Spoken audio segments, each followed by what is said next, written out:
കൃഷിദർശൻ പരിപാടിയുടെ തത്സമയ phone in പ്രോഗ്രാമിലേക്ക് ഏവർക്കും സ്വാഗതം. കേരളീയരെല്ലാം ഓണത്തിനെ വരവേൽക്കാൻ കാത്തിരിക്കുകയാണല്ലോ. ഓണമെന്ന് കേൾക്കുമ്പോൾ നമ്മുടെ മനസ്സിലേക്ക് ഓടിയെത്തുന്നത് ഓണസദ്യയും ഓണപ്പൂക്കളവുമൊക്കെയാണ്. ഓണസദ്യക്കാകട്ടെ പച്ചക്കറികളും പഴവർഗ്ഗങ്ങളും ഇല്ലാതെ ഒരു സദ്യയില്ല. ഇവയൊക്കെ വാങ്ങാനുള്ള പാച്ചിലാണ് എല്ലാവരും. ഈ പച്ചക്കറികളും പഴവർഗ്ഗങ്ങളും എല്ലാം വാങ്ങാനായിട്ട് പോകുമ്പോൾ വിപണിയിൽ നമ്മൾക്കറിയാം ഒരുപാട് കീടനാശിനികൾ ഉപയോഗിച്ച പച്ചക്കറികളും പഴവർഗ്ഗങ്ങളും ഒക്കെ വരുന്നുണ്ട്. ഈ തരുണത്തിലാണ് ജൈവ കൃഷി ചെയ്ത അല്ലെങ്കിൽ ഓർഗാനിക് എന്ന് ലേബൽ ചെയ്യുന്ന പച്ചക്കറികളും പഴവർഗ്ഗങ്ങളും ഒക്കെ വാങ്ങാൻ ആൾക്കാർ താല്പര്യം കാണിക്കുന്നത്. ജൈവ കൃഷിയിൽ പ്രധാനപ്പെട്ട ഒരു കാര്യമാണ് സൂക്ഷ്മാണു വളങ്ങളുടെ ഉപയോഗം. ഇന്നത്തെ കൃഷിദർശൻ പ്രോഗ്രാമിൽ നമ്മൾ ചർച്ച ചെയ്യാൻ ഉദ്ദേശിക്കുന്ന വിഷയം സൂക്ഷ്മാണുക്കൾ സസ്യങ്ങളുടെ പോഷകത്തിനും രോഗപ്രതിരോധത്തിനും എന്നുള്ള വിഷയമാണ്. ഈ വിഷയത്തെക്കുറിച്ച് നമ്മുടെ ചർച്ചയിൽ പങ്കെടുക്കാൻ അതിഥിയായി എത്തിയിരിക്കുന്നത് കാർഷിക സർവകലാശാലയിലെ ദക്ഷിണ മേഖല മുൻ അസോസിയേറ്റ് ഡയറക്ടറായിരുന്ന ഡോക്ടർ പി ശിവപ്രസാദ് സാറാണ്. അവർക്ക് കൃഷിദർശൻ്റെ പേരിൽ സ്വാഗതം. സർ, ഈ സൂക്ഷ്മാണു വളങ്ങളെന്ന് പറയുന്നത് എന്തൊക്കെ കാര്യത്തിനാണ് നമ്മൾ ഈ സസ്യങ്ങളുടെ ആവശ്യത്തിന് വേണ്ടി ഉപയോഗിക്കുന്നത്? അതേക്കുറിച്ചൊന്ന് വിശദീകരിക്കാമോ? അതായത് മണ്ണിലെ എന്ത് പ്രക്രിയയും നടക്കുന്ന സൂക്ഷ്മാണുക്കളുടെ പ്രവർത്തനം കൊണ്ടാണ്. ഒരു ചെടിയെ പറ്റി നമ്മൾ പരിശോധിച്ചാൽ ചെടിക്ക് പോഷകങ്ങൾ വേണം. Nitrogen, phosphorus, potash. അതുപോലെ തന്നെ ചെടിയിലെ ഒരുപാട് രോഗങ്ങൾ ബാധിക്കുന്നുണ്ട്. ഇവയെ നിയന്ത്രിക്കണം. അതിനും ഈ സൂക്ഷ്മാണുക്കൾക്ക് ഗണ്യമായ ഒരു പങ്കുണ്ട്. അതുപോലെ തന്നെ കീടങ്ങളെയും ഒരു പരിധിവരെ നിയന്ത്രിക്കാൻ ഈ സൂക്ഷ്മാണുക്കൾക്ക് പറ്റും. നമ്മൾ ഒന്നൊന്നായി പരിശോധിക്കുകയാണെങ്കിൽ ഇപ്പം ഒരു ചെടിക്ക് കുമിൾ മൂലവും ബാക്ടീരിയ മൂലവും ആണ് പ്രധാനമായും രോഗങ്ങളുണ്ടാക്കുന്നത്. നമ്മുടെ പ്രകൃതിയിൽ തന്നെ ഈ രോഗഹേതുക്കളായ കുമിളുകളെയും ബാക്ടീരിയകളെയും നശിപ്പിക്കാൻ കഴിവുള്ള സൂക്ഷ്മാണുക്കൾ മണ്ണിൽ തന്നെയുണ്ട്. നമ്മുടെ പൂർവികർ കൃഷി ചെയ്തിരുന്ന കാലത്ത് ഈ മണ്ണിലെ ഈ സന്തുലിതമായ ഒരവസ്ഥ ഉണ്ടായിരുന്നു. അതെല്ലാം നിലനിർത്തി ജൈവ രീതിയിൽ കൃഷി ചെയ്തു. ഈ കെമിക്കൽസ് ഒന്നും ഉപയോഗിക്കാതെ, ഇതിനെയൊന്നും ഡിസ്റ്റർബ് ചെയ്യാതെ ഒരു നല്ല കൃഷി സമ്പ്രദായം നിലനിന്നിരുന്ന കാലത്ത് നമുക്ക് ഇതൊന്നും പ്രശ്നമല്ലായിരുന്നു. ഇപ്പോൾ ഇതെല്ലാം തകിടം മറിഞ്ഞു. അപ്പം ഇനി നമ്മുടെ ഒരു സമീപനം എന്തുകൊണ്ട് മണ്ണിലുള്ള ഈ സൂക്ഷ്മാണുക്കളെ ഉപയോഗിച്ച് നമുക്ക് രോഗങ്ങളെയും കീടങ്ങളെയും നിയന്ത്രിച്ചുകൂടാ? സാധാരണ കൃഷിക്കാരന് ലഭ്യമാകുന്ന സൂക്ഷ്മാണു വളങ്ങളോ ഈ രോഗ കീടപ്രതിരോധത്തിന് ഉപയോഗിക്കുന്ന കാര്യങ്ങളെക്കുറിച്ച് സാറൊന്ന് വ്യക്തമാക്കാം. അതായത് ഒരു ചെടിക്ക് നൈട്രജൻ ആവശ്യമാണ്. വായുവിൽ 78% നൈട്രജൻ ഉണ്ട്. പക്ഷേ ചെടിക്ക് വലിച്ചെടുക്കാൻ പറ്റില്ല. ഈ സൂക്ഷ്മാണുക്കൾക്ക് ഈ നൈട്രജൻ വലിച്ചെടുത്ത് ചെടിക്ക് കൊടുക്കാനുള്ള ഒരു കഴിവുണ്ട്. അപ്പോൾ അതിന് ഒരു ക്ലാസിക് എക്സാമ്പിൾ നമ്മുടെ കേരളത്തിലെ എല്ലാ വിളകൾക്ക് ഉപയോഗിക്കാവുന്ന ഒരു സൂക്ഷ്മാണുവാണ് അസോസ്പൈറില്ലം എന്നുള്ള പേരിൽ. അസോ മീൻസ് അത് നൈട്രജൻ, സ്പൈറൽ ഷേപ്പിലുള്ള ബാക്ടീരിയയാണ്. ഈ അസോസ്പൈറില്ലം ഇന്ന് കാർഷിക സർവകലാശാലയിൽ ഗവേഷണം നടത്തി ഇത് വളരെ ഇഫക്റ്റീവായിട്ടുള്ളതിനെ കണ്ടെത്തി കൃഷിക്കാർക്ക് ഉപയോഗിക്കാത്ത പാക്കറ്റ് രൂപത്തിൽ ഇപ്പോൾ ഇത് ലഭ്യമാണ്. കർഷകർ അത് വളരെയേറെ ഉപയോഗിക്കുന്നുമുണ്ട്. അപ്പോൾ ഈ അസോസ്പൈറില്ലത്തിൻ്റെ ഉപയോഗത്തിലൂടെ ഏതൊരു വിളയ്ക്കും ഒരു പരിധിവരെ ഈ കെമിക്കൽ നൈട്രജൻ്റെ ഉപയോഗം, രാസവളത്തിൻ്റെ ഉപയോഗം ഒരു പരിധിവരെ കുറയ്ക്കാൻ പറ്റും. അസോസ്പൈറില്ലമാണ് ഏറ്റവും പ്രധാനപ്പെട്ട ഒരു സൂക്ഷ്മാണു. എന്നപോലെ ഫോസ്ഫറസ് നൽകാനാണ്. നമ്മുടെ മണ്ണിൽ ഇഷ്ടംപോലെ ഫോസ്ഫറസ് ഉണ്ട്, പക്ഷേ ചെടിക്ക് ലഭ്യമല്ല. ലയത്വമില്ലാത്ത ഫോസ്ഫറസ് ആയതുകൊണ്ടാണ്. ഈ ലയത്വമില്ലാത്ത ഫോസ്ഫറസിനെ സൂക്ഷ്മാണുക്കൾ ലയിപ്പിച്ച് ചെടിക്ക് ലഭ്യമാക്കും. അതിന് ഫോസ്ഫറസ് സൂക്ഷ്മാണു വളങ്ങൾ എന്ന് പറയും. അതുപോലെ തന്നെ ഇപ്പോൾ അടുത്ത കാലത്തായിട്ട് നമ്മുടെ പല പാറപ്പൊടികളിലും പൊട്ടാഷുണ്ട്.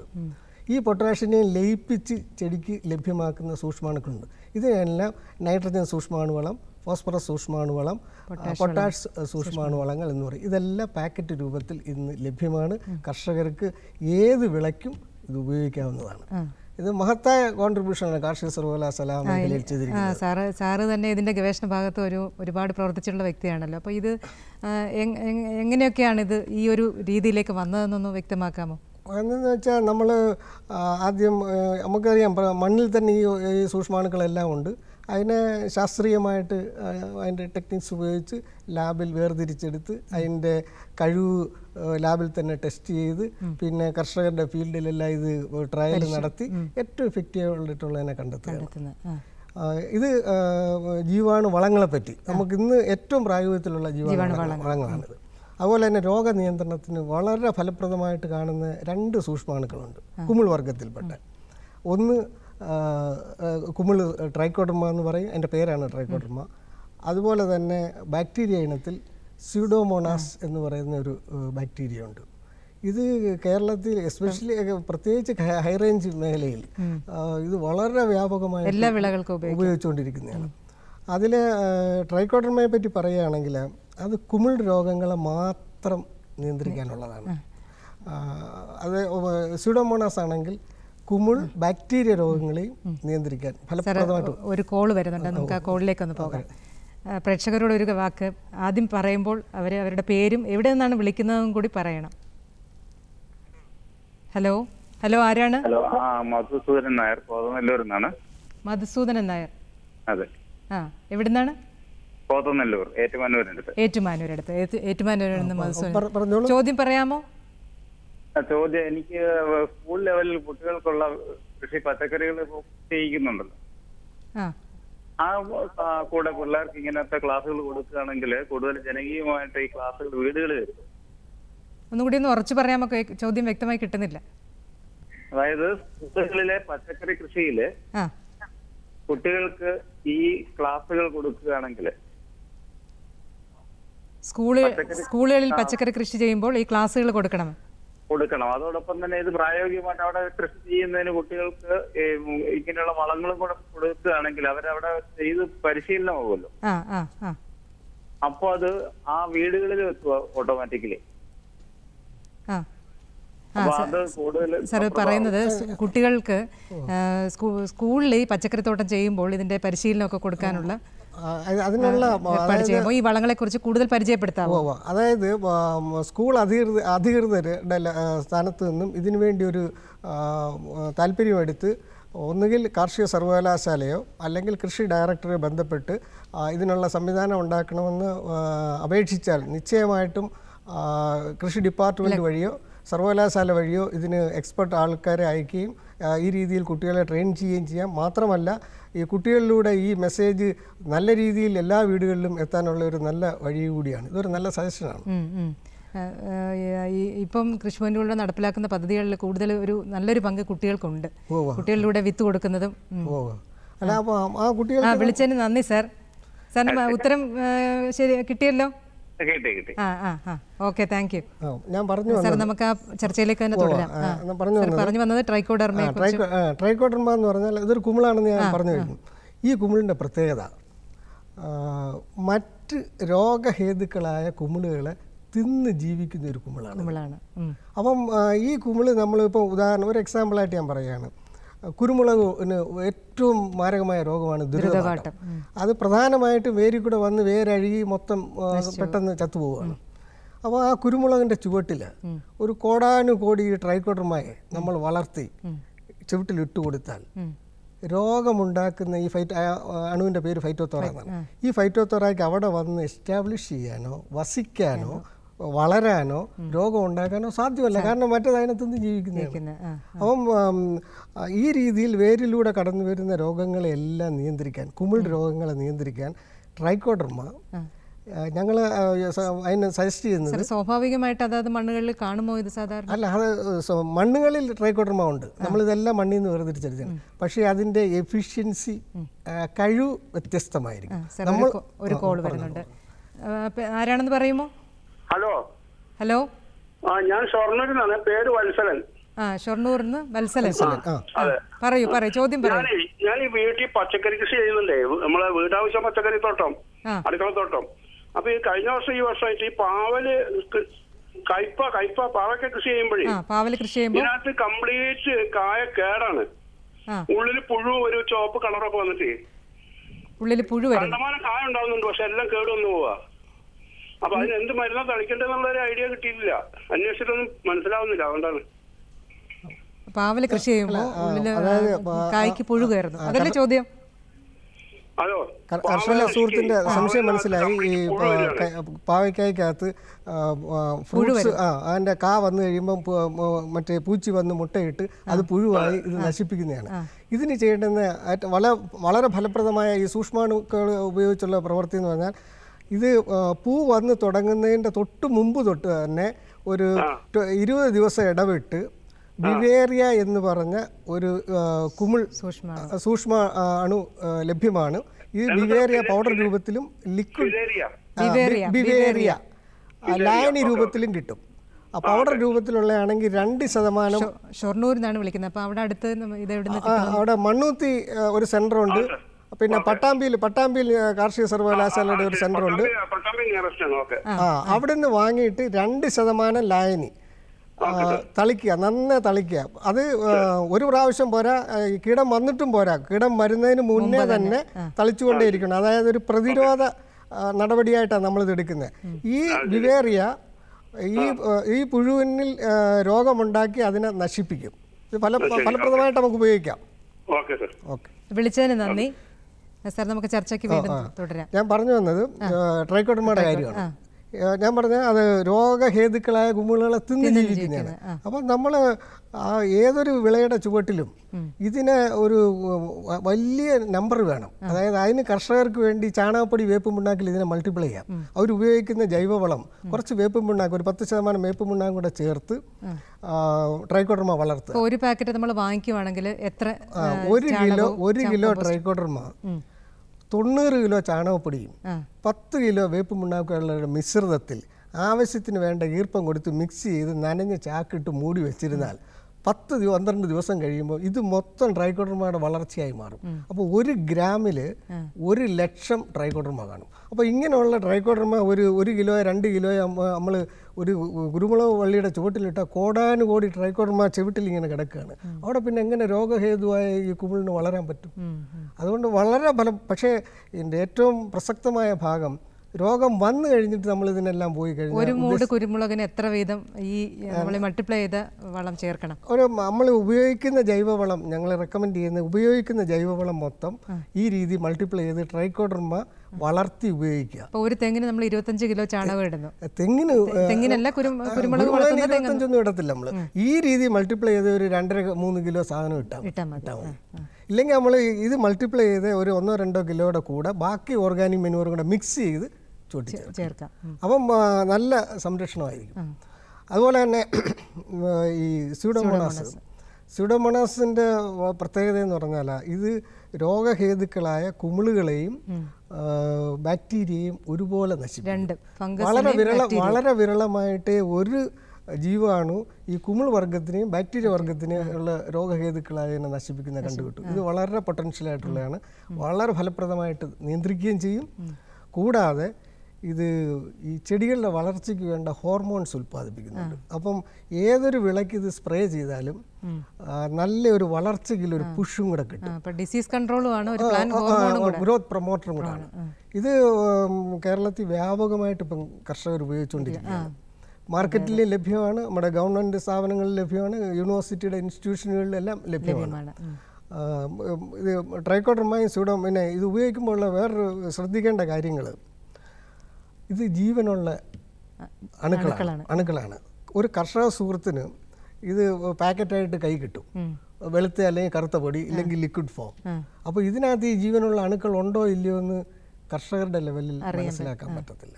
അപ്പോൾ നിശ്ചയമായിട്ടും ഡിപ്പാർട്ട്മെൻറ്റ് ഓഫീസേഴ്സോ ഇല്ലെങ്കിൽ ഒരു സംവിധാനം ഇതിനാവശ്യമാണ്. കർഷകർക്ക് ഈ സൂക്ഷ്മാണുക്കൾ ക്വാളിറ്റി ഉള്ളത് ലഭ്യമാക്കണം. പിന്നെ ഉപയോഗിക്കുമ്പോഴും പല കാര്യങ്ങളും ശ്രദ്ധിക്കാനുണ്ട്. ഒന്ന്, ഇത് ജീവനുള്ളതാണ്. മറ്റ് കെമിക്കൽസോ രാസവളോ ആയിട്ട് ഇത് പൊടി രൂപത്തിലുള്ളതാണോ ലിക്വിഡ് ഫോമിലുള്ളതാണോ ഏറ്റവും കൂടുതൽ നല്ലത് ഉപയോഗിക്കാൻ? രണ്ടിനും അതിൻ്റെതായ ഗുണവും പോരായ്മയും ഉണ്ട്. അതായത് ഉദാഹരണത്തിന് പൗഡർ രൂപത്തിലുള്ളതാണെങ്കിൽ ഒരു 4 മാസം, നമ്മൾ 6 മാസം എന്ന് പറയുമെങ്കിൽ ഒരു 4 മാസം വരെ നല്ല ഇഫക്റ്റീവ് ആയിരിക്കും. കാരണം പോപ്പ് അതിൻ്റെ ജീവനോടുകൂടിയിരിക്കും. ലിക്വിഡ് ആണെങ്കിൽ ലായനി രൂപത്തിലുള്ളതാണെങ്കിൽ നല്ല രീതിയിൽ തയ്യാറാക്കുന്നതാണെങ്കിൽ 2 വർഷം വരെ ഇരിക്കും. 1 വർഷം എന്തായാലും ഇരിക്കും നല്ല രീതിയിൽ തയ്യാറാക്കുക. അപ്പം നമുക്കൊരു ബോട്ടിൽ വാങ്ങിയാൽ അത് 1 വർഷം വരെ പൊട്ടിച്ചു കഴിഞ്ഞാൽ ബുദ്ധിമുട്ടാണ്. അയാൾ നമുക്കൊരു ബോട്ടിൽ 100 ml 1 ലിറ്ററിൻ്റെ കിട്ടുന്നതെന്ന് വെച്ചു, അത് തുറന്നു കഴിയുമ്പം വായു അതിനകത്ത് കയറും. ഈ ലായനി എന്ന് വെച്ചാൽ ഈ സൂക്ഷ്മാണുക്കൾ വളരാൻ വളരെ അനുയോജ്യമായ ലായനിയാണ്. സാർ ഒരു കോൾ വരുന്നുണ്ടെന്ന്. ആരാണ്, പേരെന്ന് പറയുമോ? Hello hello hello madam, Lakshmi. Lakshmi എവിടെ നിന്നാണ്? ലക്ഷ്മി, ആലപ്പുഴ. ആലപ്പുഴ ലക്ഷ്മി, ചോദ്യം പറഞ്ഞോളൂ. ഹലോ, ചോദ്യം ചോദിച്ചോളൂ. അത് ഈ പയറ് ചെടിയിലേ ഒരുപാടായിട്ട് ഇങ്ങനെ മുഞ്ഞ വന്നിട്ട് നശിപ്പിക്കുന്നു, ഒരുപാട് അങ്ങ് അതിൽ കണ്ടമാനം അങ്ങ് പിടിച്ച് കിടക്കുക, മാറ്റാൻ എന്തുവാ വഴി? പയറിൽ മുഞ്ഞ വരുന്നു, അപ്പൊ അതിന് എന്തെങ്കിലും പയറിൽ ആ കറുത്ത മുഞ്ഞ ഒരു വളരെ ആ മുഞ്ഞ അത് നീര് ഊറ്റി കുടിക്കുന്നതാണ്, വളരെ പ്രശ്നം ഉണ്ടാക്കുന്ന ഒരു ഇതുമാണ്. ഹലോ, ഇതിന് ചെയ്യേണ്ടത് കേൾക്കാമോ? നല്ലോണം കേൾക്കാൻ വയ്യ, പറഞ്ഞോളൂ. എന്നാലും അതായത് പയറ് ചെടി നട്ട് കഴിയുമ്പോൾ തന്നെ അത് വളർന്ന് മേപ്പോട്ട് വന്ന് തുടങ്ങുമ്പോൾ തന്നെ വള്ളി വീശി വരുമ്പോൾ തൊട്ട് ബിവേറിയ എന്ന് പറയുന്ന ഒരു കുമിളുണ്ട്. ബിവേറിയ അത് പൗഡർ രൂപത്തിലും ലായനി രൂപത്തിലും കിട്ടും. ഇത് ഒരു 2 ആഴ്ച 20 ദിവസം ഇടവിട്ട് സ്പ്രേ തളിച്ചുകൊണ്ടിരുന്നാൽ ഈ മുഞ്ഞ വരില്ല. ഇനി വന്നു കഴിഞ്ഞെങ്കിൽ വരുന്നതിന് മുമ്പ് തന്നെ ഇതൊരു നമ്മളൊരു പ്രാക്ടീസ് ആക്കി മാറ്റണം. അങ്ങനെ ചെയ്താൽ ഇത് വരില്ല. ഇനി വന്നു കഴിഞ്ഞാലും ഈ ബിവേറിയ ആദ്യം ഒരു നല്ല രീതിയിൽ തളിക്കുക, ഒരു 5 ദിവസം കഴിഞ്ഞ് വീണ്ടും കൊടുക്കുക, ഒരു 10 ദിവസം കഴിഞ്ഞ് അങ്ങനെ ഒരു 3 റൗണ്ട് സ്പ്രേ ചെയ്താൽ അത് നല്ല രീതിയിൽ ഇത്. കാരണം ഈ ബിവേറിയ മുഞ്ഞയിൽ കടന്നുകൂടി രോഗം ഉണ്ടാക്കി നശിപ്പിക്കാനുള്ള ടൈം എടുക്കും. അതുകൊണ്ട് ഒരു സ്ലോ പ്രോസസ്, അതിനിട്ട് ഒരു 3 പ്രാവശ്യം നിങ്ങൾ നന്നായി സ്പ്രേ ചെയ്യുക. അത് ഉപയോഗിക്കുന്ന ബിവേറിയ നല്ല ക്വാളിറ്റി ഉള്ളതേ വാങ്ങി ഉപയോഗിക്കാം. ആലപ്പുഴയാണെങ്കിൽ നിങ്ങൾക്ക് അവിടെ പരിസരത്ത് എനിക്ക് തോന്നുന്ന ഗാന്ധി ഒരു NGO ഉണ്ട് അവിടെ, അവർ മാനുഫാക്ചർ ചെയ്യുന്നുണ്ടെന്ന് തോന്നുന്നു.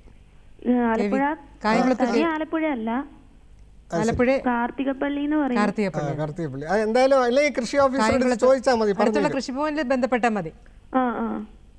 നന്ദി ലക്ഷ്മി. സാർ ഒരു കോളും കൂടെ ഉണ്ട്. ആരാണ്, പറഞ്ഞോളൂ. ഹലോ ഹലോ ഹലോ ഹലോ പേര് പറഞ്ഞോളൂ. എന്റെ വീട്ടില് ഒരു തെങ്ങ് പേര് പറഞ്ഞോളൂ. മോഹൻ. മോഹൻ എവിടെ നിന്നാണ് വിളിക്കുന്നത്? തിരുവനന്തപുരത്ത് നിന്ന് പറഞ്ഞോളൂ. ഒരു തെങ്ങിന് അത് ശരി കായ്ച്ചോണ്ടിരിക്കുകയായിരുന്നു. ഇപ്പോഴതിന്റെ ഈ തെങ്ങിന്റെ പൂക്കല വിരിയുമ്പോഴത്തേക്ക് വെള്ളക്കെല്ലാം കരിഞ്ഞു പോകുന്നുണ്ട്. അതെന്തുകൊണ്ടാണെന്നറിയില്ല. എല്ലാ കൊമ്പിന്റെ അങ്ങനെ തന്നെയാണ്. 2-3 കാരണങ്ങൾ ഇതിനുണ്ട്. നേരിൽ കണ്ടെങ്കിൽ നമുക്ക് കൃത്യമായി പറയാൻ പറ്റും. ഞാൻ അതിൻ്റെ കാരണങ്ങൾ പറയാം, അത് വെച്ച് നിങ്ങൾ ഒന്നും കൂടെ ഒന്ന് പരിശോധിക്കണം. ഒന്ന്, ഈ വെള്ളക്ക എടുത്ത് നോക്കുക, അവിടെ നമ്മുടെ ക്രാലിയുമായിട്ട് ചേർന്നിരിക്കുന്നിടത്ത് കറുത്ത് പൂപ്പുകൾ വല്ലതും ഉണ്ടോ എന്ന് നോക്കുക. അങ്ങനെയാണെങ്കിൽ കുമിളിൻ്റെ ഇതാണ്. അങ്ങനെയാണെങ്കിൽ നമുക്ക് ഈ സ്യൂഡോമോണാസ് എന്ന് പറഞ്ഞ സൂക്ഷ്മാണു നന്നായി സ്പ്രേ ചെയ്താൽ അത് മാറിക്കിട്ടും. ഒന്നേ സ്യൂഡോമോണാസ്. പിന്നെ രണ്ടാമത്, നിങ്ങളിപ്പം പെട്ടെന്നുണ്ടായതാണെങ്കിൽ നമുക്കൊരു ഡെഫിഷ്യൻസി എന്ന് പറയാൻ പറ്റത്തില്ല. സാധാരണ പൊട്ടാഷോ ബോറോണോ ഒക്കെ ഡെഫിഷ്യൻസി വന്നാൽ ഇങ്ങനെ വരാൻ സാധ്യതയുണ്ട്.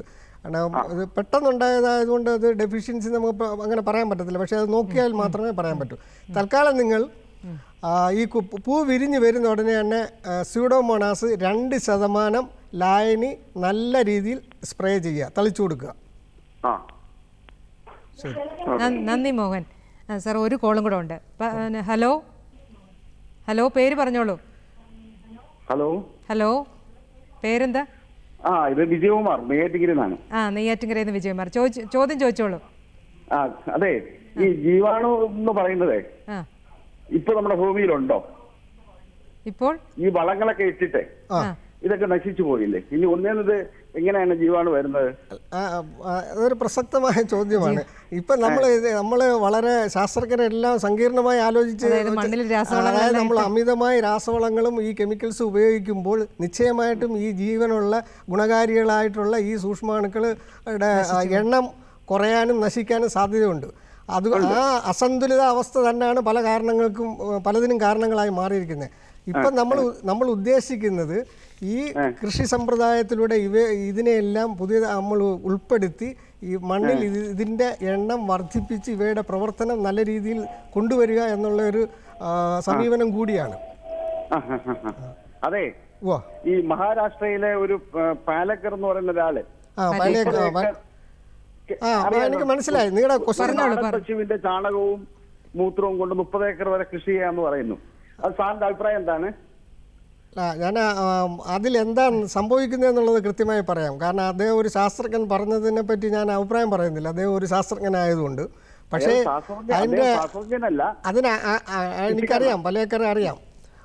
ഞാൻ അതിന് അടങ്ങിയിരിക്കുന്ന സയൻസ് പറഞ്ഞുതരാം. ചാണകം എന്ന് പറഞ്ഞാൽ ഒരു ജൈവ വസ്തുവാണ്. അത് മണ്ണിലിടുമ്പോൾ ഞാൻ ഈ പറഞ്ഞ എല്ലാവിധ സൂക്ഷ്മാണുക്കളുടെയും ആഹാരം കൂടിയാണ് ഈ ജൈവവസ്തു. അപ്പം ജൈവവസ്തു മണ്ണിൽ കൊടുക്കുമ്പോൾ ഈ സൂക്ഷ്മാണുക്കൾ ഈ ആഹാരം കഴിച്ച് അവയുടെ എണ്ണത്തിൽ വർദ്ധിക്കുകയും അവയുടെ പ്രവർത്തനം വർദ്ധിക്കുകയും അതിനോടൊപ്പം മണ്ണിൽ വേണ്ട ജൈവാംശം ഈ ചാണകത്തിലൂടെ എത്തുകയും ചെയ്യുമ്പോൾ മണ്ണിൻ്റെ ബലഭൂഷ്ടി വർദ്ധിക്കും, ഘടന വർദ്ധിക്കും, സൂക്ഷ്മാണുക്കളുടെ പ്രവർത്തനം വർദ്ധിക്കും. അങ്ങനെ മണ്ണിൻ്റെ ഉൽപ്പാദനശേഷി വർദ്ധിക്കുകയും നിലനിർത്തുകയും ചെയ്യും. അതാണ് ആ കൺസെപ്റ്റിനകത്ത് അടങ്ങിയിരിക്കുന്നത്. അപ്പൊ അത് യഥാർത്ഥത്തിൽ മുമ്പേ നടന്നതാണ്. പണ്ട് കാലങ്ങളിൽ ഇങ്ങനെ ആയിരുന്നു കൃഷി ചെയ്തുകൊണ്ടിരുന്നത് അല്ലേ? അത് തന്നെ നമ്മുടെ പൂർവികർ ചെയ്തിരുന്ന കൃഷി സമ്പ്രദായം തന്നെ. നന്ദി, ഫോൺ വിളിച്ചതിന് നന്ദി. ഹലോ, ഒരു കോളും കൂടെ. ഹലോ, ഉറക്കെ പറഞ്ഞോളൂ, പേര് പറഞ്ഞോളൂ. ഹലോ, പറഞ്ഞോളൂ. Sir, good evening. എന്റെ പേര് കുഞ്ഞുമോൾ എന്നാണ്. എവിടെയാ വിളിക്കുന്നത്? ഞാൻ ട്രിവാൻഡ്രത്ത് നിന്നാ വിളിക്കുന്നത്. കുഞ്ഞുമോള് പറഞ്ഞോളൂ. എനിക്ക് എന്റെ പയർ അങ്ങോട്ട് കിളിച്ചു വരുന്നുണ്ട്. ആദ്യം പൂവൊക്കെ ഉണ്ടാകുന്നുണ്ടെ തന്നെ ചെറിയ ഉറുമ്പ് അത് വന്ന് മുഴുവൻ അങ്ങ് തിന്നുക. അത് കഴിഞ്ഞിട്ട് ഇപ്പം പയർ അങ്ങോട്ട് കിളിച്ചു വരുന്നുണ്ടെ തന്നെ ആ ചെറിയ ഉറുമ്പ് കയറി മുഴുവനും തിന്ന് തീർക്കുക. ഒരു പയർ പോലും കിട്ടുന്നില്ല. പയറില് ചെറിയ ഉറുമ്പുകൾ വന്നിട്ട് ഇതിന് ഞങ്ങൾ ഈ സൂക്ഷ്മാണുക്കളുടെ പ്രയോഗത്തിൽ പറയുകയാണെങ്കിൽ ഈ ചെതൽ ഉറുമ്പ് ഇതുപോലുള്ളതിന് പറ്റിയ ഒരു സൂക്ഷ്മാണുവാണ് മെറ്റാറൈസിയം എന്ന് പറയും. മെറ്റാറൈസിയം അത് മാർക്കറ്റിലെല്ലാം ലഭ്യമാണ്. മെറ്റാറൈസിയം ഒരു 2% ലായനി ഡ്രഞ്ച് ചെയ്യുക. മെറ്റാറൈസിയം അത് 2% ലായനി നന്നായി ചുവട് നനച്ചൊഴിച്ചു കൊടുക്കുക. 1 ലിറ്റർ വെള്ളത്തിലാണോ? 1 ലിറ്റർ വെള്ളത്തിൽ 20 ഗ്രാം മെറ്റാറൈസിയം. കൃഷിഭവൻ ഓഫീസർ, ഞാൻ ട്രിവാൻഡ്രത്താ സാറേ താമസിക്കുന്നത്. വെള്ളായണി കോളേജിൽ കിട്ടും.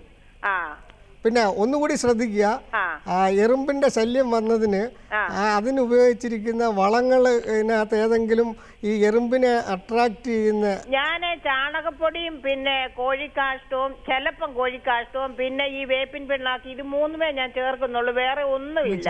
അപ്പം പിന്നെ അത് പ്രശ്നമൊന്നുമില്ല, അതിൽ കൂടെ വരാൻ സാധ്യതയില്ല കേട്ടോ. അതെ, ഇത് ചെയ്താൽ മതി. ചോദ്യം ചോദിച്ചതിന് നന്ദി കുഞ്ഞുമോളെ. Thank you. സാറേ, ഞാൻ ഇതിൻ്റെ ഇടയ്ക്കൊന്ന് ചോദിച്ചോട്ടെ, ഈ സൂക്ഷ്മാണു വിളകളെ നമ്മളൊരു രോഗം വന്നതിന് ശേഷം ചെയ്താൽ അതിന് ഗുണം? ഒരു എക്സാമ്പിൾ, ഒരു ഉദാഹരണത്തിലൂടെ പറയാം. ഈ ട്രൈക്കോഡർമ എന്ന് പറഞ്ഞാൽ ഞാൻ പറഞ്ഞു വളരെ ഫലപ്രദമാണ്, രോഗം ഉണ്ടാക്കുന്നതിന് തിന്ന് ജീവിക്കുന്നതാണെന്നൊക്കെ പറഞ്ഞു. ഈ ട്രൈക്കോഡർമയ്ക്ക് ചെടിക്ക് അകത്ത് കിടക്കാൻ പറ്റത്തില്ല. ഇത് ചെടിക്ക് പുറത്ത് നിന്നാണ് ഇത് പ്രവർത്തിക്കുന്നത്. അപ്പോൾ നിങ്ങൾ ഒരു ചെടിയിൽ രോഗം വന്നെന്ന് വെച്ചോ, ഇപ്പം കുരുമുളകിൻ്റെ ദുരിതപാട്ടം അല്ലെങ്കിൽ ഇഞ്ചിയുടെ അഴുകൽ, ഇത് ഈ രോഗമുണ്ടാക്കുന്ന അണു അകത്താണ്. നിങ്ങൾ രോഗത്തിൻ്റെ ചെറിയ ലക്ഷണം കാണുമ്പം ഈ ട്രൈക്കോഡർമ വളർത്തിയൊക്കെ കൊണ്ടുവന്ന് അങ്ങ് ഇടും. ഇത് പുറത്തും രോഗാണു അകത്തും. അപ്പോൾ ഇതിനൊന്നും ചെയ്യാൻ പറ്റില്ല. അതേസമയം രോഗം വരാത്തതിനെ സംരക്ഷിക്കും. പിന്നെ അതുപോലെ തന്നെ ഈ രോഗബാധിച്ച നടീൽ വസ്തുക്കൾ ഉപയോഗിച്ചാൽ അതും അകത്തിരിക്കുകയല്ലേ, അപ്പോൾ അതിനെ നമുക്ക് നിയന്ത്രിക്കാൻ പറ്റും. അപ്പോൾ രോഗബാധിച്ച സ്ഥലത്തുനിന്നോ അല്ലെങ്കിൽ സേഫായിട്ടുള്ള രോഗവിമുക്തമായ പ്ലാന്റിങ് വിത്തുകളെ ഉപയോഗിക്കാം. അത് വളരെ ശ്രദ്ധിക്കേണ്ട കാര്യമാണ്. പക്ഷേ സ്യൂഡോമോണാസിന് ഒരു പ്രത്യേകതയുണ്ട്. അത് ഒരു പരിധി വരെ ചെടിക്കകത്ത് കടക്കും. അത് ഞങ്ങളുടെ ഈ ശാസ്ത്രീയമായി പറയുകയാണെങ്കിൽ പാർഷ്യലി എൻഡോഫൈറ്റിക് എന്ന് പറയും. ഇത് ചെടിക്കകത്ത് കടന്നു കഴിഞ്ഞാൽ ഇത് ഈ അണുക്കളെ കൊല്ലുന്ന മെറ്റബോളൈറ്റ്സ് എല്ലാം ഇതിനകത്ത് ഉൽപ്പാദിക്കും. അപ്പം ചെടിക്കൊരു പ്രതിരോധ ശക്തിയും വരും, ഇതിനെ നശിപ്പിക്കുകയും ചെയ്യും. അപ്പം ഒരു പരിധി വരെ എന്ന് വെച്ചാൽ ഒരു അസുഖത്തിൻ്റെ തുടക്ക സമയത്തൊക്കെ ആണെങ്കിൽ സ്യൂഡോമോണാസ് ചെടിയെ രക്ഷപ്പെടുത്തും. പക്ഷേ അത് അഡ്വാൻസ് സ്റ്റേജ് ആയാൽ പറ്റത്തില്ല. അപ്പോൾ എപ്പോഴും ഈ രോഗനിയന്ത്രണത്തിനായിട്ട് നമ്മൾ സൂക്ഷ്മാണുക്കളെ ഉപയോഗിക്കുകയാണെങ്കിൽ ഒരു പ്രോഫിലാറ്റിക്, അതായത് വരാതിരിക്കാനായിട്ടുള്ള സംരക്ഷണം എന്നുള്ള രീതിയിൽ തുടക്കത്തിലെ ഇതൊരു ഷെഡ്യൂൾ അനുസരിച്ച് ഉപയോഗിക്കണം. അപ്പോൾ സാർ, ഈ നമ്മൾ കൊമേഴ്സ്യലായിട്ട് പ്ലാന്റ് ചെയ്യുന്നവരുടെ സ്ഥലത്ത് നമുക്കിതെങ്ങനെ ചെയ്യാൻ പറ്റും? കർഷകർക്ക് എങ്ങനെ അനുവർത്തിക്കാൻ പറ്റും ഈ ഒരു രീതികൾ? ഇപ്പം നമ്മൾ ഓരോ വിളയ്ക്കും ഇതെങ്ങനെ ചെയ്യണമെന്നുള്ള ഒരു ഷെഡ്യൂൾ തന്നെ ഉണ്ട്. അതിപ്പോൾ നമ്മുടെ പാക്കേജ്, നമ്മുടെ സർവകലാശാലയുടെ പാക്കേജിലുണ്ട്, കൃഷി ഓഫീസേഴ്സിനെല്ലാം നമ്മൾ കൊടുത്തിട്ടുണ്ട്. അവർക്ക് അടുത്ത് നിന്ന് അഡ്വൈസ് എടുക്കാം. ഇപ്പോൾ ഉദാഹരണത്തിന് കുരുമുളകിനെ പറ്റി പറയുകയാണെങ്കിൽ നമുക്കറിയാം ഈ രോഗം വരുന്നത് ഇടവപ്പാതി വന്ന് കുറച്ച് ഇല്ലെങ്കിൽ തുലാവർഷം ആ മഴ സീസണിലാണ്. അപ്പം ആ സമയത്താണ് ഈ രോഗഹേതുവായ അണു പെരുകുന്നത്. അപ്പോൾ അത് നിയന്ത്രിക്കാനായിട്ട് നമ്മൾ ആദ്യത്തെ മഴ വരുന്ന ഉടനെ തന്നെ ഈ ട്രൈക്കോഡർമ വളർത്തി ഇതിൻ്റെ ചുവട്ടി ഇട്ട് കൊടുക്കും. അപ്പോൾ ഇത് മൾട്ടിപ്ലൈ ചെയ്ത് പെരുകി അവിടെ കിടക്കും. ഒപ്പം സ്യൂഡോമോണാസ് ഒരു സ്പ്രേയും കൊടുക്കും, ചുവട്ടി ഡ്രഞ്ചിങ്ങും കൂടെ കൊടുക്കും. അപ്പം പിന്നെ അതിന് അണുവിന് അവിടെ മൾട്ടിപ്ലൈ വളരാൻ പറ്റത്തില്ല, ചെടിക്ക് രോഗം വരത്തില്ല. പിന്നെ ഇച്ചിരി സിക്കായിട്ടുള്ള സ്ഥലം തന്നെ നമുക്ക് ഈ പോഷകത്തിനുള്ള പുതിയ ഈ കൂട്ടായ്മ, വളങ്ങളുടെ സൂക്ഷ്മാണുക്കളുടെ കൂട്ടായ്മകളുണ്ട്, അതിനെക്കുറിച്ച് പെട്ടെന്ന് ചുരുക്കത്തിലൊന്ന് പറയാം. അതായത് ഇപ്പം ഞാൻ പറഞ്ഞ നൈട്രജൻ കൊടുക്കുന്ന അസോസ്പൈറിലുണ്ട്, പൊട്ടാഷ് കൊടുക്കുന്നുണ്ട്, ഇത് ഫോസ്ഫറസ് കൊടുക്കുന്നുണ്ട്. അപ്പോൾ ഒരു കർഷകനെ സംബന്ധിച്ച് ഇത് മൂന്നും പോയി മേടിച്ച് മൂന്ന് പ്രാവശ്യമായിട്ട് ഉപയോഗിക്കുന്നത് വളരെ ബുദ്ധിമുട്ടുള്ള കാര്യമാണ്. അപ്പോൾ ഈ ഒരു മേജർ ഇഷ്യൂ അഡ്രസ്സ് ചെയ്യാനായിട്ട് ഞങ്ങൾ ഇതിൻ്റെ മൂന്നിൻ്റെയും കൂടെ ഒരു കൂട്ടായ്മ എന്ന് വെച്ചാൽ ഒരു കർഷക സുഹൃത്തിന് നൈട്രജൻ, ഫോസ്ഫറസ്, പൊട്ടാഷ് ഒന്നിച്ച് കിട്ടുന്ന ഒരു പാക്കറ്റ്, അതായത് അതിനകത്ത് 12ഓളം സൂക്ഷ്മാണുക്കളുണ്ട്. നൈട്രജൻ കൊടുക്കുന്ന 4-5 സൂക്ഷ്മാണു, ഫോസ്ഫറസ് കൊടുക്കുന്ന, പൊട്ടാഷ് കൊടുക്കുന്നത്. ഇതിൻ്റെ ചേർച്ചയെല്ലാം സ്റ്റഡി ചെയ്ത് അത് വ്യവസായ അടിസ്ഥാനത്തിൽ ഉൽപ്പാദിപ്പിച്ച് ഞങ്ങൾ ഇട്ടിരിക്കുന്ന പേര് PGPR മിക്സ് 1. PGPR എന്ന് വെച്ചാൽ പ്ലാൻ ഗ്രോത്ത് പ്രൊമോട്ടിംഗ് റൈസോബാക്ടീരിയ 1. ഇത് വെള്ളായണി കാർഷിയോളജി കിട്ടും. ഇത് മേടിച്ചാൽ നമുക്ക് ഈ NPKക്ക് വേണ്ടി ഒന്നിച്ച് ഉപയോഗിക്കാം. അത് വളത്തോട് ചേർത്ത് ഉപയോഗിക്കാം, അല്ലെങ്കിൽ ചവിട്ടി കൊടുക്കാം. അത് പ്രൊസീജിയർ നമ്മൾ കൊടുത്തിട്ടുണ്ട്. അതുപോലെ തന്നെയാണ് PGPR മിക്സ് 2 എന്നും പറഞ്ഞു. അതായത് ഇപ്പോൾ ഏത് സാഹചര്യത്തിലും ഏത് വിളയ്ക്കും ഉപയോഗിക്കത്തക്ക രീതിയിൽ ഒരു 10-12 സൂക്ഷ്മാണുക്കളെ രോഗങ്ങൾ നിയന്ത്രിക്കാനും വളർച്ചയെ സഹായിക്കാനും പറ്റിയ ഒരു കൂട്ടം. അതാണ് PGPR മിക്സ് 2. ഇന്നത്തെ ചോദ്യം ചോദിക്കാനുള്ള സമയം നമുക്ക് ഏകദേശം അവസാനിക്കാറായി. അപ്പോൾ ഇന്ന് നമുക്ക് കൃഷിദർശൻ പരിപാടിയിൽ സൂക്ഷ്മാണുക്കളെക്കുറിച്ച് വളരെ വിശദമായ ഒരു ചർച്ച നടത്തിയ അതിഥിയുടെ വിലാസം ഡോക്ടർ P. ശിവപ്രസാദ്, മുൻ അസോസിയേറ്റ് ഡയറക്ടർ, കാർഷിക സർവകലാശാല, Karunya, 197 Bhasi Nagar, Kochulloor, medical college PO, Thiruvananthapuram. Phone number 9447558251. Phone number ഒരിക്കൽ കൂടി പറയാം, 9447558251. സാർ, ഇന്നത്തെ ചർച്ചയിൽ പങ്കെടുത്തതിന് കൃഷിദർശൻ പരിപാടിയുടെ പ്രേക്ഷകരുടെ പേരിൽ നന്ദി പറഞ്ഞുകൊള്ളുന്നു. നമസ്കാരം.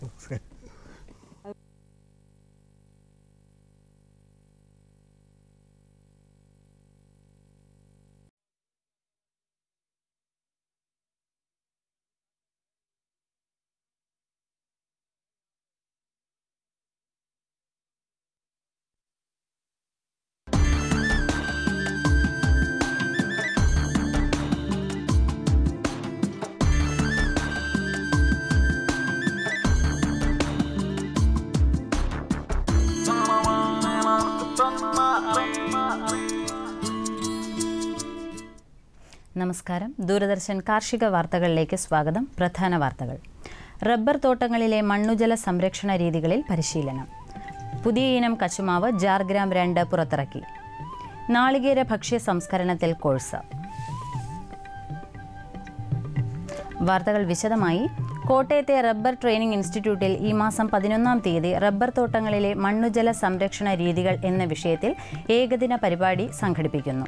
400 രൂപയാണ് പരിശീലന ഫീസ്. പട്ടികജാതി പട്ടികവർഗത്തിൽപ്പെട്ടവർ ജാതി സർട്ടിഫിക്കറ്റ് ഹാജരാക്കിയാൽ 50%, റബ്ബർ ഉൽപ്പാദക സംഘത്തിലെ അംഗങ്ങൾക്ക് 25% ഫീസിളവ് ലഭിക്കും. വിശദവിവരങ്ങൾക്ക് വിളിക്കേണ്ട നമ്പർ 0481 2351 313 0481 2353 127.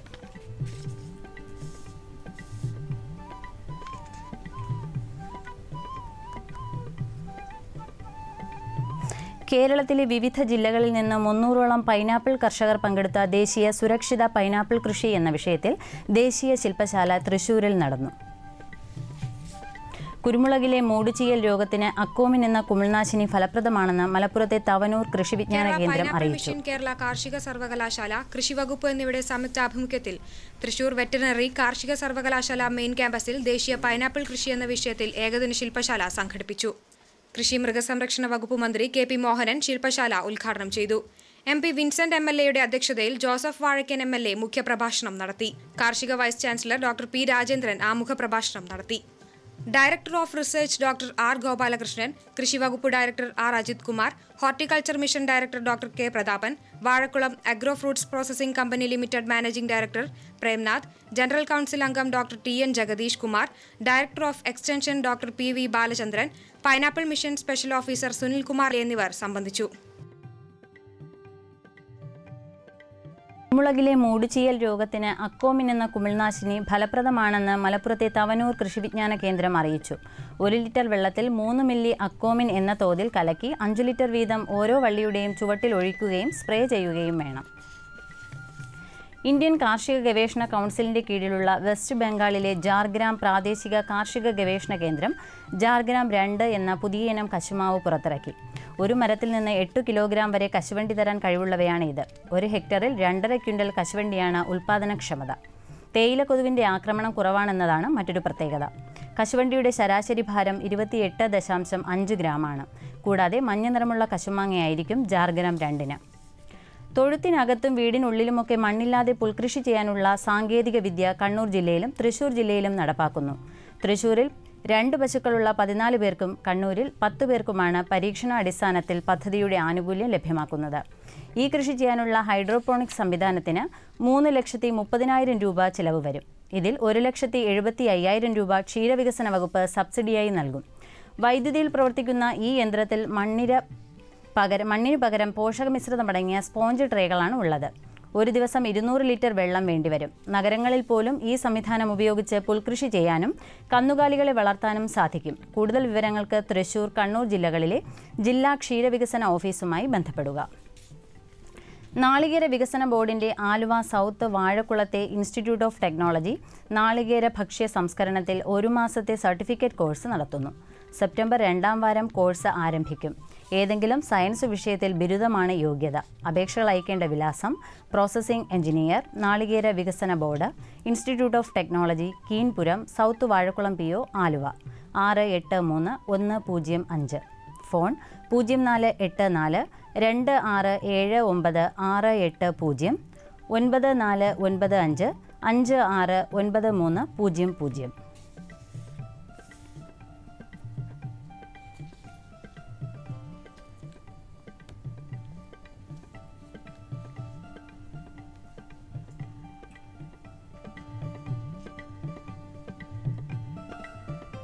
നെല്ലിൽ നീലവണ്ടിന്റെ ആക്രമണം വ്യാപകമാണെന്ന് മലപ്പുറം KVK അറിയിച്ചു. വണ്ടും പുഴുവും നെല്ലോലകൾ കാർന്നു തിന്ന് സമാന്തരമായ വരകൾ ഉണ്ടാക്കുന്നു. നെല്ലോലകൾ ക്രമേണ മുകളിലേക്ക് ചുരുളുന്നു.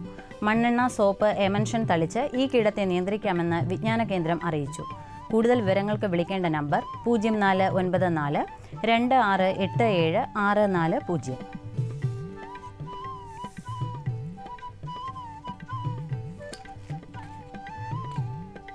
കമ്പോള നിലവാരം.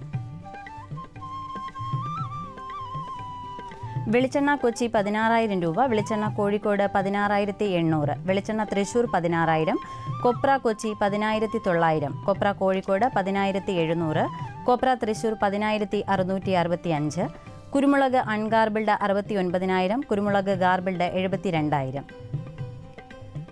ചുക്ക് മീഡിയം 30,500, ചുക്ക് ബെസ്റ്റ് 32,000. മഞ്ഞൾ സേലം 7,000, മഞ്ഞൾ ഈറോഡ് 7,200. അടയ്ക്ക പുതിയത് 24,000-നും 25,000-നും മധ്യേ.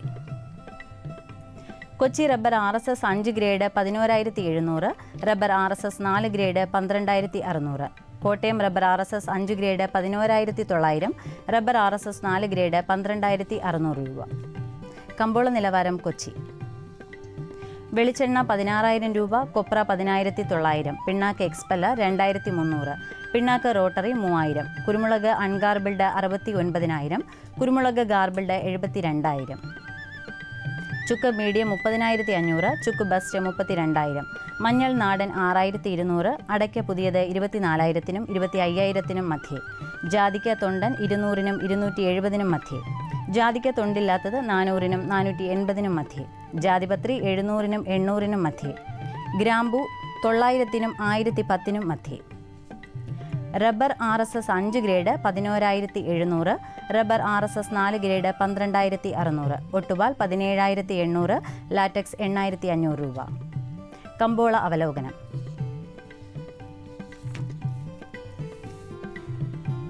ഓണവിപണിയിൽ വെളിച്ചെണ്ണയ്ക്ക് ഉൽപാദകരുടെ പ്രതീക്ഷയ്ക്കൊത്ത് മുന്നേറാനായില്ല. വെളിച്ചെണ്ണയുടെ ഉയർന്ന വില മൂലം പ്രാദേശിക മാർക്കറ്റുകളിൽ ഇതര ഭക്ഷ്യ എണ്ണയുടെ വിൽപ്പന വർദ്ധിച്ചു. വിപണിയുടെ ചലനങ്ങൾ കണക്കിലെടുത്താൽ ഓണം കഴിയുന്നതോടെ കൊപ്രയ്ക്ക് തിരിച്ചടി നേരിടാം. ശ്രീലങ്കൻ കുരുമുളകിന്റെ ലഭ്യത ഉയർന്നത് വിലയെ ബാധിച്ചു. ഓണാവശ്യങ്ങൾ മുൻനിർത്തി ചെറുകിട കർഷകർ ഉൽപ്പന്ന വിൽപ്പന നടത്തി. ചുക്കുവില ഈ വാരം 500 രൂപ കുറഞ്ഞു. അതേസമയം വിളവെടുപ്പ് പുരോഗമിക്കുന്ന ഏലക്ക ഉത്സവ ഡിമാൻഡിന്റെ മികവിലാണ്. ടയർ വ്യവസായികൾക്ക് ഒപ്പം റബ്ബർ കർഷകരും സ്റ്റോക്കിസ്റ്റുകളും രംഗം വിട്ടത് വിപണിയെ നിർജീവമാക്കി. ഷീറ്റിന്റെ താഴ്ന്ന വിലയാണ് ഉൽപാദകരെ പിന്തിരിപ്പിച്ചത്. അതേസമയം ഇറക്കുമതി ഉയർന്നതാണ് വ്യവസായികളുടെ പിന്മാറ്റത്തിന് കാരണം. കാലാവസ്ഥ. കണ്ണൂർ കൂടിയ താപനില 28.5 ഡിഗ്രി സെൽഷ്യസ്, കുറഞ്ഞ താപനില 23.8 ഡിഗ്രി സെൽഷ്യസ്. കോഴിക്കോട് 31.3, 24.4. കൊച്ചി 31, 23.4. ആലപ്പുഴ 30.6, 24. പുനലൂർ 31.2, 22.4. തിരുവനന്തപുരം കൂടിയ താപനില 30.3 ഡിഗ്രി സെൽഷ്യസ്, കുറഞ്ഞ താപനില 23.3 ഡിഗ്രി സെൽഷ്യസ്. ഇതോടെ ഇന്നത്തെ കാർഷിക വാർത്തകൾ സമാപിക്കുന്നു. നമസ്കാരം.